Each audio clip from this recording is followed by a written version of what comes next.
rolling with why we have functions, kind of set the scene. Then we'll get into a bit of detail. We'll start out at looking at how we define functions in Go. So, like, what does the syntax look like? Then we'll get our hands on, and we'll probably start out with func main that we've said every program has, but we'll also create our own.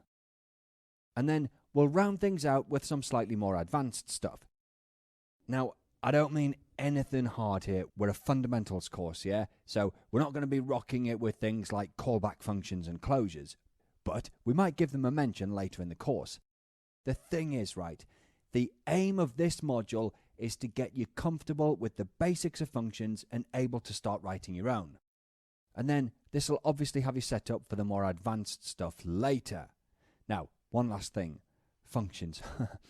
They are a massive topic, and there's no way we can do them proper justice in a course like this. But don't worry, we will be giving you more than enough to get started. So, come on, let's do this.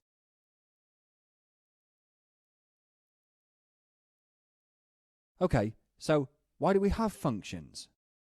Basically, they let us write clean, tidy, reusable code. So let's say that this is 150 lines of code here. I mean, obviously I know it's not, but you get where I'm going. Well, anyway, let's say that at 3 separate points we're doing, I don't know, let's say some text conversion, maybe converting to title case.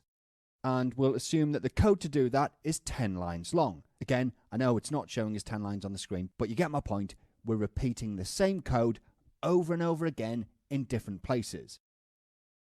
Now, not only is that wasteful, it's also prone to error. A much better option is to just write it out once, and then every time we need it, we make a call to it or a reference. Well, that's the essence of functions. Take a block of code that does a job, in our case convert some text into title case, write it out once as a function, and then every time we need it, we call out to it. And you know what? As simple as that, we go from writing out 10 lines of code 3 times to writing it and testing it only once. And look, I get it's a totally noddy example, but it does demo the point. Functions exist to let us reduce not only the number of lines of code we write, but also the amount of testing we do and the amount of mistakes we potentially make. And you know what? It is slap bang right at the heart of coding in Go. And you'll see this all the time as you progress. But Go programs, they're basically a collection of smaller modular functions. Okay, well, you know what? That's the mega high level. Let's add a little bit of detail. Architecturally speaking, we give a function an input, the function does something with that, and it returns an output. So for our title case example, we'd have a function, and maybe we'd call it title case, but you know what? You can call it pretty much anything you want. But we pass it a text string, the function performs its magic, and it returns the same text as an output, only this time formatted as title case.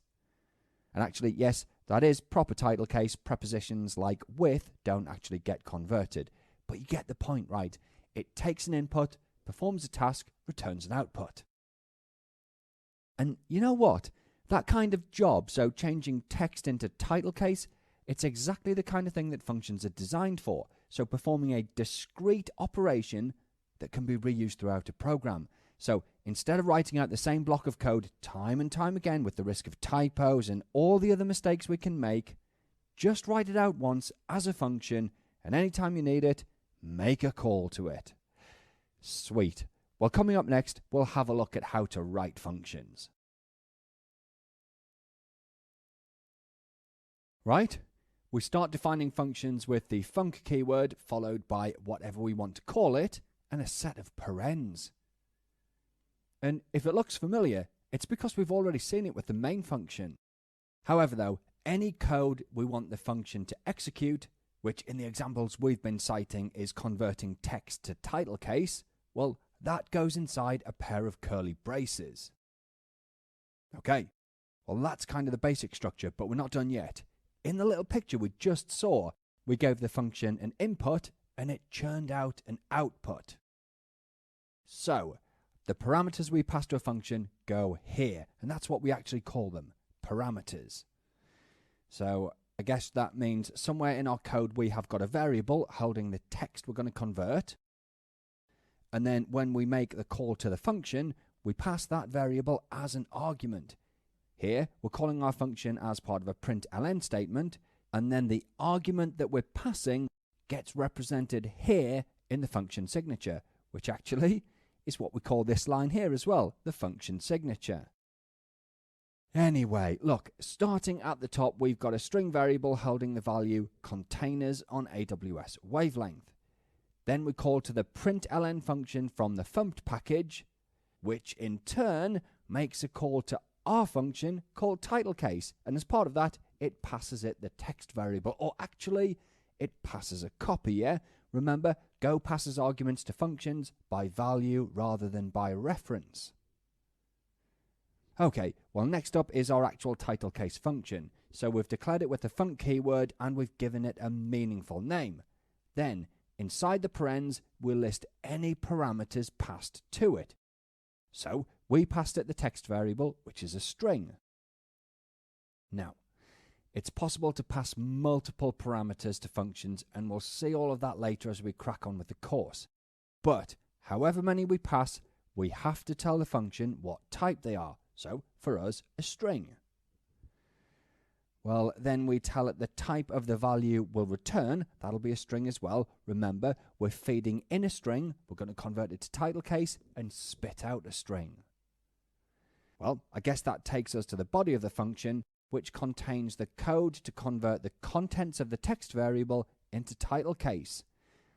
And then, last but not least, we use the return keyword to end the function and return the converted value back to the caller, so back to println. Whew, I tell you what. Well, was there anything else? Oh, yeah, do you know what? Be careful where you put these curly braces. So they've got to go exactly where I'm showing here. Like, I don't know if you put the opening curly on its own line. Believe me, the compiler's going to introduce you to the pain function. Never mind. Oh, do you know what? Actually, we can also return multiple values to the caller. But to do that, we need to enclose them in a set of parens as well. Oh gosh, you know what? We can name returns and do loads more. We are literally only scratching the surface. But do you know what? I do think for us right now, that is enough on the theory. Let's go and get our hands on. So, let's ease ourselves into this. So we've got a shiny new program and we're importing the thumped and string packages. And you know what? As we're learning functions, let's write out our own main. So it's the func keyword, obviously it's called main, and it gets a set of parens. Now, the main function's a bit special, yeah? I mean, we already know it's the program's entry point, so it gets called automatically. But for us, right now, it doesn't even accept any inputs, and it doesn't return anything either, so its signature's super simple. Obviously, though, we do give it some curly braces, and then the code we write goes in here. Well, for this demo, and look, it is just a demo, remember? But let's implement a quick mod of the title case example we just hashed out on the slides. So we'll declare and initialize a couple of variables here. Feel free to use your own, of course, but let's print them to the screen. Only, let's do that after we've modified them through a function. So, we're calling the name of the function converter, and we're passing it the two variables. And yeah, we're calling it from within println. Magic. Well, if we move down here and notice we're outside the main function, well, this is where we'll define ours. Okay, so we've got to call it converter because that's what we called it up there. It's receiving two strings and it is returning two. Now, you might find that it's a good idea to write your return line now so you don't forget it. Okay, well, to actually do the converting, I'm going to use a couple of functions from the strings package. So, we're converting the author to uppercase and the course to title case. And you know what? Let's go from the top. We're declaring and initializing two string variables. But importantly for us, both of them are holding lowercase values. Well, we're passing them to our custom function called converter, and then we've rigged things up in the function signature to receive them, and we're also going to return two strings, so input and output. Then, of course, within the function, we actually do the conversions. Well, let's see if it works. Magic! Uppercase author and title case course. Now, a couple of quick things.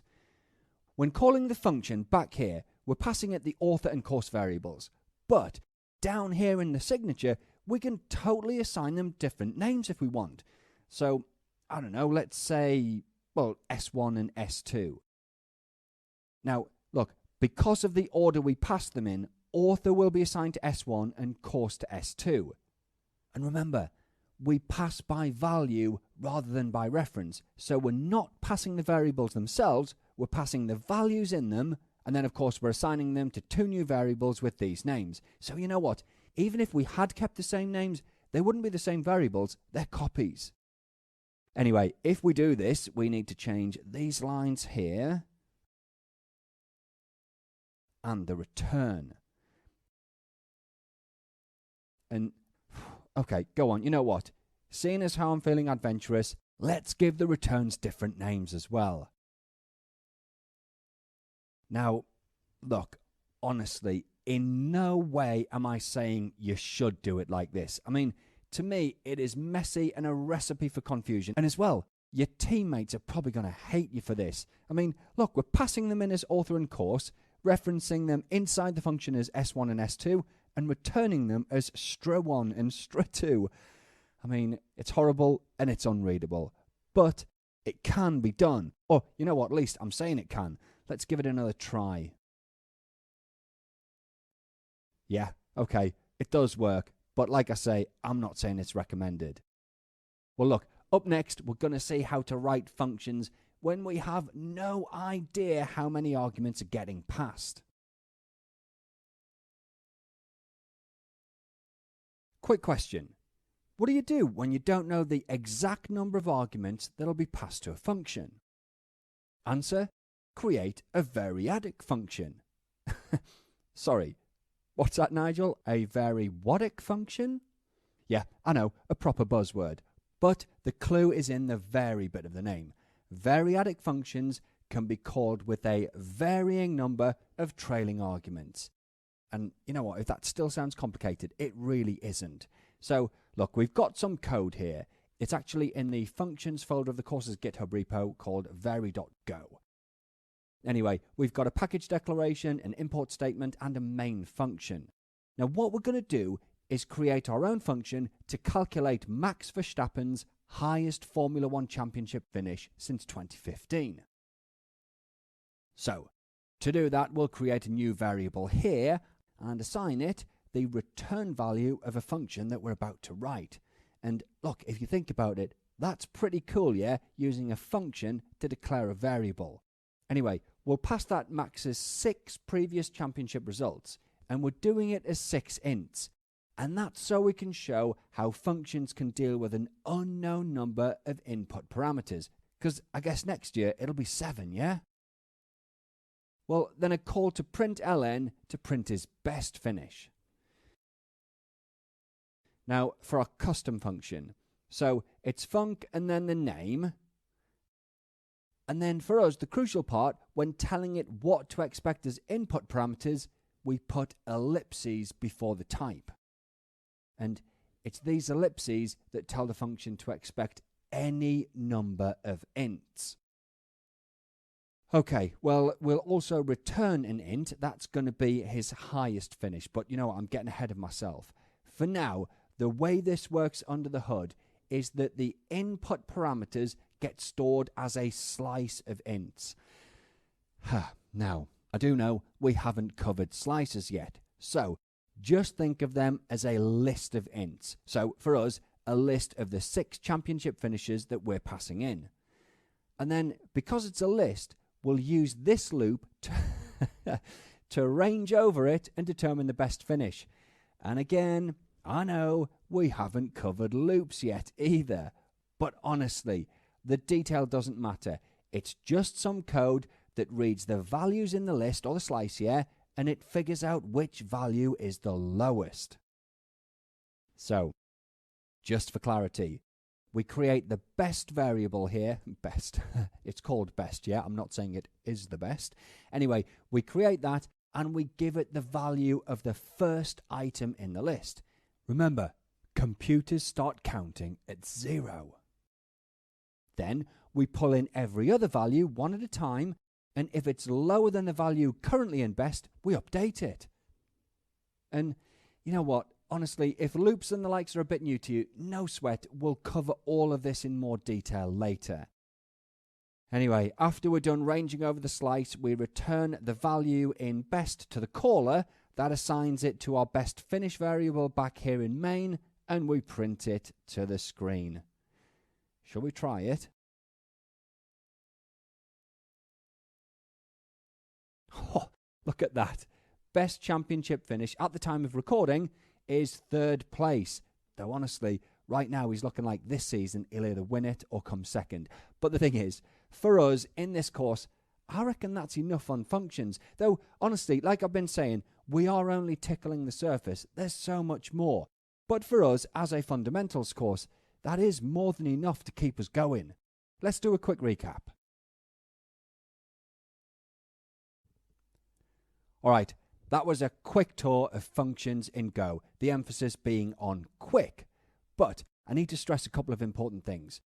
First up, you really do need to understand the basics of functions, because they are absolutely at the center of everything you're going to do in Go.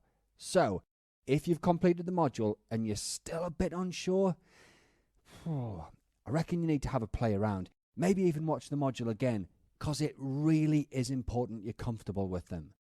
As well though, we've honestly only scraped the surface. There's like higher order functions, closures, user-defined functions, loads more. But it's all good. They all build on the fundamentals you've learned here. Anyway, functions are brilliant for writing modular reusable code. And we said that all Go programs are lots of small functions, each one doing a specific job, but working together to create a useful program. We also looked at the syntax of writing functions. They start with the func keyword, they need a name, and we list the input parameters and outputs inside a pair of parentheses, including types. Then, the actual function code itself goes inside a set of curly braces. We also looked at variatic functions that use ellipses to handle situations where we don't know exactly how many input parameters are going to be passed. Okay, sweet. Well, if you think you understand most of that, and I hope you've followed along with the examples, then up next we're getting into conditionals. So ifs, what,